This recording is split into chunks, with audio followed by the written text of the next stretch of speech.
নমস্কার বন্ধুরা, সঙ্গীত আর সংসারের কাছে দূরে সকল দর্শক বন্ধুদের অনেক অনেক স্বাগত জানিয়ে শুরু করছি আরও একটি নতুন পর্ব।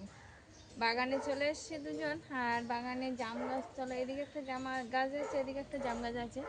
এদিকে তো চুবড়ি আলুর ফল বসানো হয়েছিল, আর এদিকে জাম গাছতলায় কিছু জামের পাতা বা পাতি যেগুলো আমাদের ওখানে বেশি হয়েছিল এখানে সার করার জন্য রাখা হয়েছিল, কিন্তু ঘরে দেখলাম অনেকখানি আদা পড়ে আছে আর আদাগুলোর গাছও উঠে গেছে। তো যে কলাইন আদা বসানো যায় ওখানে আদা বসাবো ভাবছি। তো ওখান দিয়ে ওই সবগুলো যা আছে সেগুলো পরিষ্কার করব, করে ওখানে রেখে দিয়ে আর ওখানে আদা বসাবো। তো সেই কাজ করার জন্য এসছি। আর সকালবেলা কিন্তু ঝলমলে রৌদ্রও উঠে গেছে সঙ্গে। তো আজকে সেই কালকের মতো অতটা হাওয়াও নেই, জানি না কি হবে। তো সম্পূর্ণ পর্বটা সাথে থাকুন, আশা করছি ভালো লাগবে। যারা নতুন দেখছেন তাদের জন্য অনুরোধ রইল আমার চ্যানেলটিকে সাবস্ক্রাইব করে এই ছোট্ট পরিবারের সদস্য হয়ে যাবেন। আর ভিডিওটি ভালো লাগলে একটু বন্ধুত্বের হাত বাড়িয়ে দেবেন, লাইক কমেন্ট শেয়ার করবেন। তো বাগানে এসেছিলাম, কর্তামশাই তো এদিকে করছিল, আর আমি এই বাগানে প্রচুর ঘাস হয়েছে। তা ঘাসগুলো কম থাকতে থাকতে না পরিষ্কার করলে আর বেড়ে যায়, তার জন্যই হাতে হাতে যখনই বাগানে আসি একটু করে পরিষ্কার করে দিই। বাগানে এসে করছিলাম ওই কাজই, আর কর্তামশাই ওইদিকে ওইগুলো বললাম আমি এগুলো পরিষ্কার করে নিই আর ওখানে বাগান কুপিয়ে আর ওখানে আদা বসানো হবে। দেখা যাক কতটা আদা বসানো যায়, কারণ অনেক আদা শুকিয়ে গেছে, নষ্টও হয়ে গেছে। তো ঘর থেকে আদাগুলোও বার করবো এখন গিয়ে। তার আগে দেখি কয়েকটা ঘাস হাতে হাতে ধরে নেয়। সেদিন বেশিটা পরিষ্কার করে দিয়েছিলাম তো আবার উঠেছে।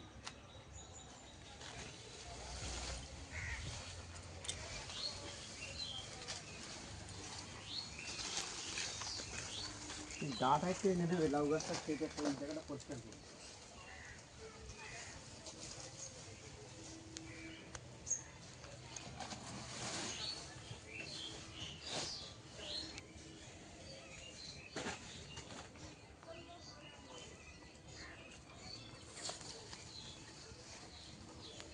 আমাদের এই কুমড়ো গাছটায় আগে একটা কুমড়ো তো তোলা হয়েছিল, আর একটা কুমড়ো কিন্তু বড় হয়েছে।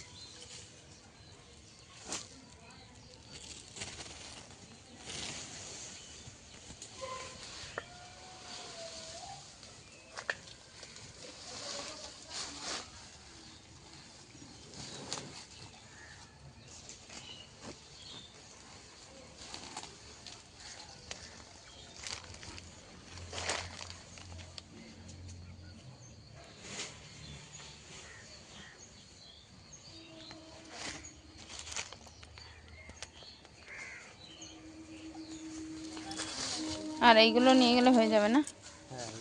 এই তবে একটা জিনিস কি বলতো, এইগুলো থাকার কারণে মাটিতে এখানে ভেজে ভেজে আছে, কোপাতে অসুবিধা হবে না মনে হয়। কোদাল নিয়ে এসছো? তবে এই ফুল গাছের ভিতরে কিন্তু একটা বলতার চাক আছে, সেটার তো কোনো ব্যবস্থাই করলে না। হ্যাঁ, ওর কাছাকাছি যেন যেও না, কামড়ে দিলেই কিন্তু সর্বনাশ, জ্বর চলে আসবে। খুব বিষাক্ত বলতার বিষ, ওই দিকটা যেও না।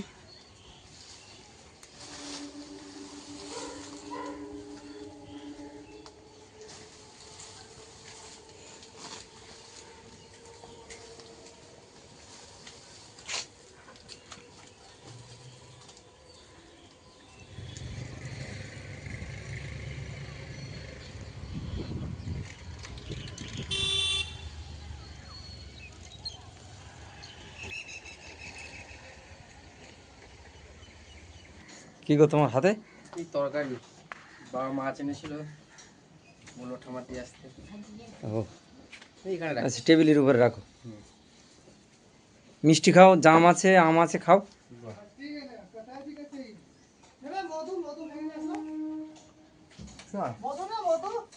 না না, একটা প্রশ্ন তোমাকে নিয়ে খুব ঘোরাঘুরি করছে সোশ্যাল মিডিয়ায়। আমাদের দর্শক বন্ধুরা জানতে চাইছে যে তোমার রেজাল্ট কি হলো, আর কি পজিশনে আছো এখন, কোথায় ভর্তি হবে, কি বৃত্তান্ত। আমরা তো কয়েকদিন ধরে বলবো, তোমাকে নিয়েই বলবো মনে করছিলাম, কিন্তু সে বলা হয়নি। এখন তুমি বলো তোমার মুখ দিয়ে কত পার্সেন্ট নাম্বার পেয়েছো, কিসে তুমি ইন্টারেস্টেড, কোথায় ভর্তি হওয়ার চিন্তা ভাবনা করেছো, বিস্তারিত বলো। নাম্বার হয়েছে আপাতত 340। আর ভর্তি হওয়া বলতে কলেজ আপাতত সিলেক্ট করেছি, আপাতত মাঝে মাঝে মাথায় আসে যে কলেজে ভর্তি হব না। হ্যাঁ, দেখা যাক কি হয়, এখনো মানে কিছু ফাইনাল করিনি এখন। দিতে বললে দেবো।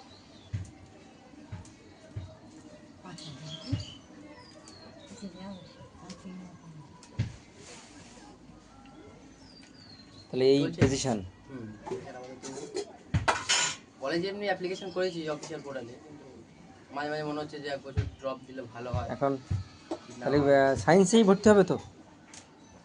সায়েন্সে নিচে আমার পুরোটাই আমার সামনে যাচ্ছে, সব সায়েন্সেই পথ খোলা। এবারে কলেজে গেলে ভাবছি যে ড্রপ দেবো কি দেবো না, এক বছর একবার মানে এন্ট্রান্স লেভেলের জন্য আচ্ছা, খেলে দেখি। অল ইন্ডিয়া বেস যে পরীক্ষাগুলো হয়, তাহলে কত পার্সেন্ট হলো তোমার নাম্বার? আমার ওটা বোধ হয় 69, অ্যাপ্রক্স 70%। একটু ভালো আশা করেছিলাম আর একটুখানি, কিন্তু তারপরে স্কুল আশানুরূপ। থেকে যে প্র্যাকটিক্যালের নাম্বারও কম দেওয়া আছে, 130-এর মধ্যে 115 পাওয়া, হাতের নাম্বার পাইনি। আচ্ছা, ঠিক আছে, আপাতত আপনাদেরকে উত্তরটা দিলাম, এবং আমাদের মুখ থেকে শুনলে অনেকটা কনফিউজের জায়গা থাকতো। আমাদের পিকু নিজে মুখেই বলল তার রেজাল্টের খবর। তুমি এখানে কি কাটছো? পুঁই শাক কাটছি। আগে লাউ তরকারি একটা হয়ে গেছে, আর মেলায় বাজারে গেছিল কত মশাই, তো একটু মাছ নিয়ে এসছে, বাটা মাছ অবশ্যই কাটা হয়ে গেছে। আর পুঁই শাক দিয়ে আলু দিয়ে রান্না হবে, বাগানের পুঁই শাক এখানে তুলে এনেছে কত মশাই, আমি কেটে নিচ্ছি।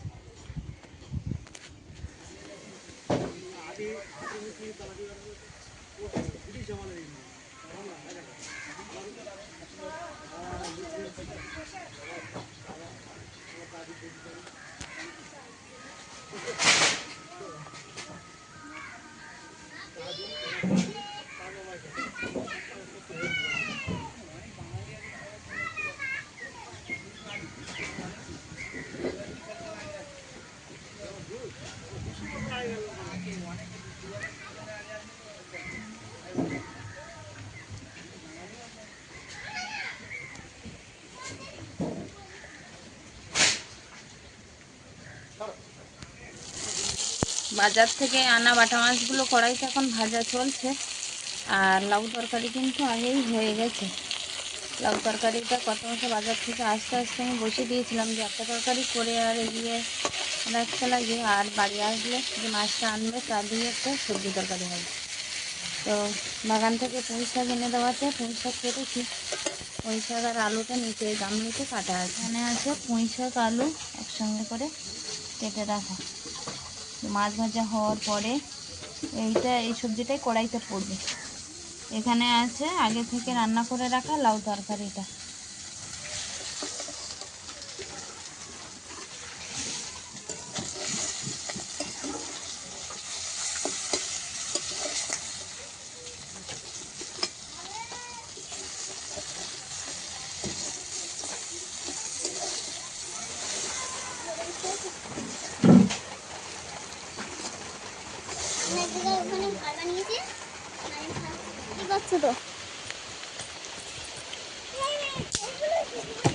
হ্যাঁ ঢোকো।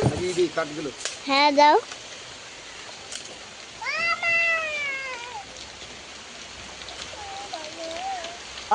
ও বাবা, দেখো অলিভিয়াকে একটা ঘর বানিয়ে দিয়েছি।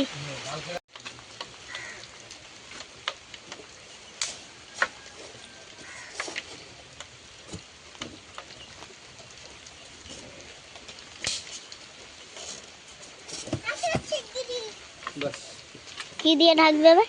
প্লাস্টিক দিয়ে দেবো।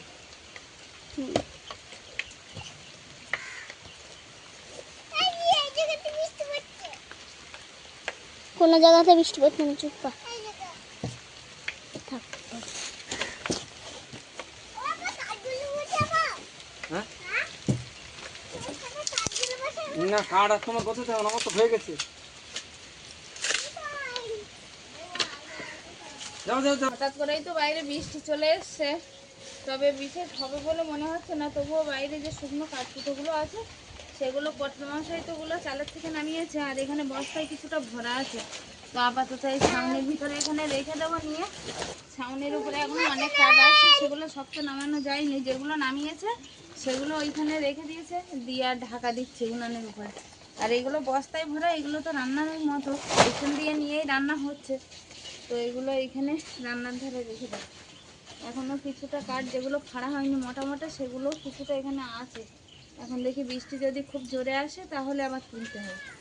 তো অবশেষে কাঠগুলো এখানে চাপা দিলাম, দিয়ে প্লাস্টিক দিয়ে মুড়ে দিলাম যতটা সম্ভব আর কি দেওয়া যায়। জলটা আর ঢুকবে না, কারণ জায়গাটা ফাঁকা জায়গা। তো বৃষ্টিটা কমেও গেছে, তবে ওই ভরসা করছি না যে বৃষ্টি কমে যাবে। বৃষ্টি তো হবেই, সে এখন নয় 2 ঘন্টা পরে, 2 ঘন্টা পরে না হয় 4 ঘন্টা 6 ঘন্টা, একদিন পরে, কিন্তু হবে। তো ওই সময় তুমি চান করো, ঠাকুরমার মনে হয় চান করা হয়ে গেছে। আর অলিভিয়া তুমি চান করে নাও, আমি যাচ্ছি, চলো। মাছটা তো আগে ভাজা হয়ে গেছিলো, আর এখন পুঁইশাক আলু কষাতে দিয়েছিলাম, সেটাও ভালোভাবে কষানো হয়ে গেছে। এখন দিয়ে দেবো পরিমাণ মতো জল, পরিমাণ মতো জল ঝোলের জন্য।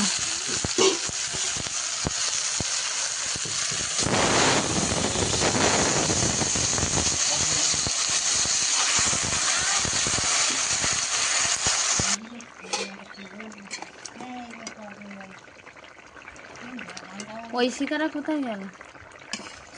ঘুরতে গেছে।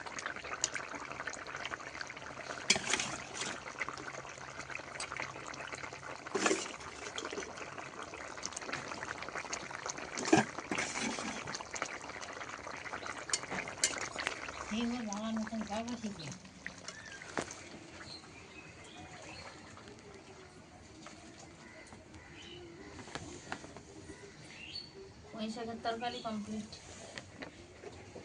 এবার ভাত বাড়ার পালা।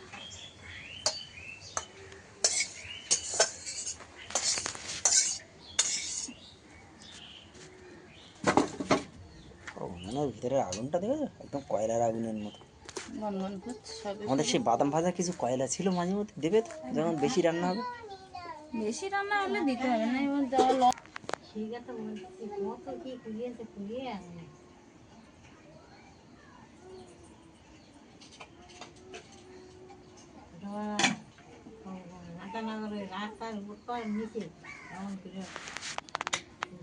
পাচ্ছ? দেখো একবার কি করেছি। ভালো হয়েছে তো, মাথা ছাড়ুন, ভালোই সুন্দর হয়েছে। এসো, ঠাকুরমা খেতে বসেছে। আহ ওরে সব ক্যাটারার নাকি? অলিভিয়া কি ক্যাটারিং এর লোক নাকি?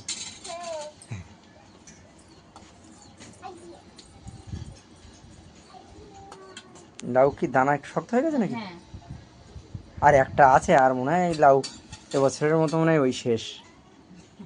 গাছের অবস্থা বিশেষ ভালো না। ভালো নেই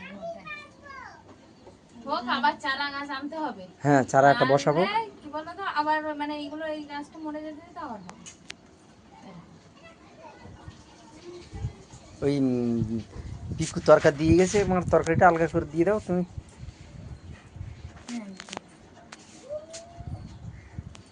এই বাবা, এইগুলো ধূপ ধরাচ্ছ?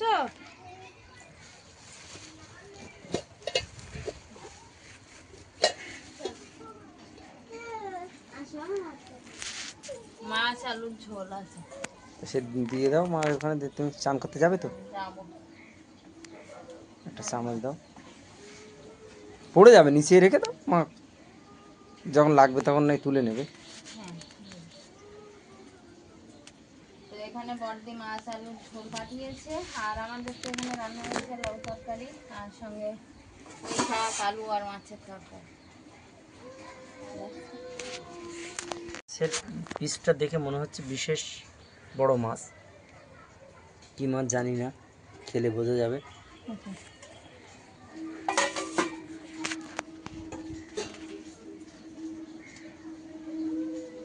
যাও তুমি চান করে এসো।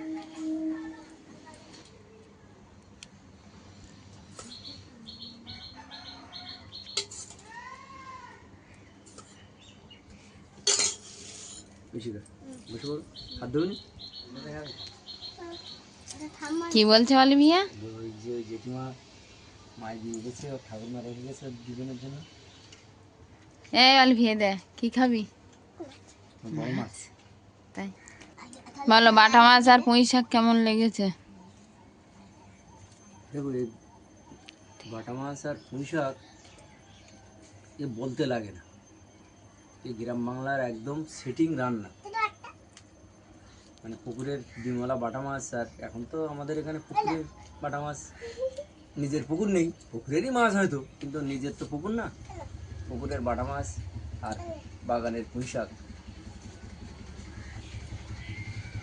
ঐশিকা কি দিয়ে খাচ্ছ? সে জেঠিমার তরকারি? আচ্ছা, কেমন হয়েছে জেঠিমার তরকারি বলো? ভালো? আচ্ছা, ঠাকুরমা একটু খেলো আর ওদের দুই বোনের জন্য একটু রাখলো, যে অনেকটা বড় মাছ তো মা সবটা খায়নি, মা আবার ওদের দুজনের জন্য রেখে গেছে। পুঁই শাক ভালো সিদ্ধ হয়েছে না? দারুণ দারুণ। বাগানের টাটকা তাজা পুঁই শাক। অলিভিয়া আছে আমার এইদিকে, আজকে আমি ওকে খাওয়াচ্ছিলাম। অনেকটাই খেয়ে নিলাম কি ভাত। কখন অনেকটা খেয়ে নিলে? আমি সে একবার ভাত দিলাম, সেই তো খাচ্ছ। না ভালো লেগেছে বলে এতটা খাই না, কিন্তু সে খেতে খেতে অনেকটা খেয়ে নিয়েছে, গরমকাল তো কষ্ট হয় খেতে। গরমের সময় এমনি খাওয়াও যায় না বিশেষ।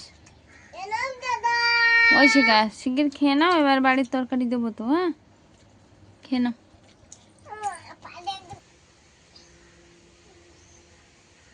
ঘুমাচ্ছিলে নাকি? আমি বলি এই সময় আমি সেই ইয়ে তোমার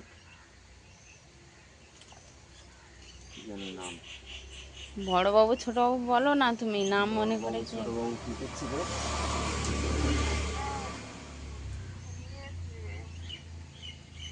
আর আমি এই ঘুম ভাঙিয়ে দিলাম, আসলে দর্শক বন্ধুরা খোঁজ নিচ্ছে আমাদের বাবুরা কেমন আছে, তাদের খোঁজ খবর নিচ্ছে। আমি বলি তাহলে একটু ফোন করি।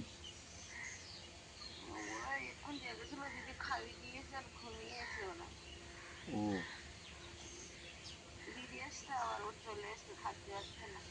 থাকতে পারে কাছাকাছি বলে, আমরাই থাকতে পারছি না। আমি ঘন্টায় ঘন্টায় ফোন করছি আর আমি শুধু শুধু গালাগালি দিচ্ছে আমাকে।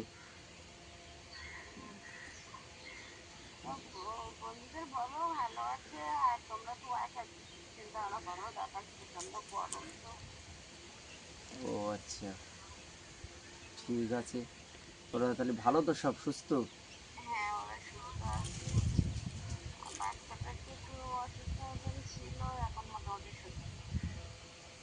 আচ্ছা আচ্ছা, তা ঠিক আছে। এত কথা বলছে কারা?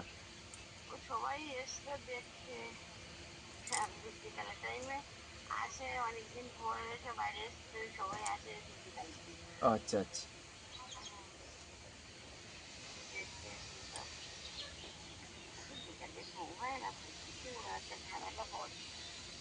ঠিক আছে, রাখো তাহলে। আমাদের প্রতিনিয়ত ফোন হচ্ছে, সেই শুধু মল্লাখালী যেখানে আমাদের টুইন বেবিরা আছে। আর আমাদেরও মন চাইছে যে তাদের কাছে ছুটে যাই, কারণ তারা চলে গেছিল। তো দিনে এরকম 3 থেকে 4 বার ফোন হতেই থাকে, কিন্তু আপনাদের সঙ্গে বলা হয়নি বা দেখানোও হয়নি সেভাবে। মাঝে মধ্যে ভিডিও কলও করে থাকি আমরা, যে ওরা কী মাঝে করছে। মাঝে আমি তো প্রতিদিনই করি, মানে বিশেষ ওকে, করে রাত্রে খাওয়ার সময়। তো ওরা ভালো আছে, সুস্থ আছে, কিন্তু গরমের জন্য যেটা এবার হয় গেলে স্বাভাবিক। বাচ্চাদের নিয়ে যেতে হবে তো, ঐশিকা অলিভিয়াকে তো নিয়ে যেতে হবে গেলে, কিন্তু তারা ওখানে গিয়ে ওদের একটা সেটিং আছে। ধরো বাড়িতে 2 কি 3টে ফ্যান আছে, তাদের 2 সেটিং বাচ্চা, আর থাকতে এরকম হবে। একটা। হ্যাঁ, কিন্তু এবার আমরা এই গরমের সময় গেলে তাদেরও অসুবিধা আর আমাদেরও, তো সেই ভেবে আর যাওয়াটা হচ্ছে না। আমরা ভাবছি যে একটু ওয়েদারটা একটু চেঞ্জ হলে চেঞ্জ হলে আমরা যাব, গিয়ে ওদেরকে দেখা করে আসবো। তো আমাদের কাছে ছিল, আমাদেরও মনে পড়ছে। আপনারা তো ভিডিওতে দেখে যেমন মনে করছেন বারবারই যে ওরা কেমন আছে কি করছে, আমাদেরও সেই একই কথা, একই মনে পড়া, কিন্তু অনেকটা দূর, কিছু করার নেই। তো একটু ওয়েদারটা চেঞ্জ হলে যাব, সবাই মিলেই যাব, মানে ঐশিকা অলিভিয়া আমরা সবাই একসঙ্গে। তো শ্বশুরের পুরাতন ভিটে মাটিটাও সেখানে গেলে দেখানো হবে। আর আমরাও একটু ওদেরকে পেলে অনেকটা মনের দিক থেকে ভালো লাগবে, স্বস্তি লাগবে। তো সেটা ওয়েদার চেঞ্জ না হলে কিছুই হবে না। তো যাই হোক, সেই টুইন মিলটা কেমন আছে আর কি করছে, এখনই তো ফোন করেছিল, ওরা ঘুমিয়ে আছে, ভালো আছে, সুস্থ আছে। অনেকের জিজ্ঞাসা বা কমেন্ট ছিল, এই কয়েকদিন ধরে আমরা দিতে পারছিলাম না বা বলতেও পারছিলাম না, তো আজকের বলে দিলাম সেটা। তো সকাল থেকে সেই চলা পর্বটা এখানেই শেষ করছি। কেমন হয়েছে পর্বটা অবশ্যই কমেন্ট বক্সে জানিয়ে যাবেন। দেখা হচ্ছে নতুন একটা পর্বে, ততক্ষণের জন্য আপনারা ভালো থাকবেন, সুস্থ থাকবেন, নিজেদের যত্ন নেবেন। নমস্কার। নমস্কার।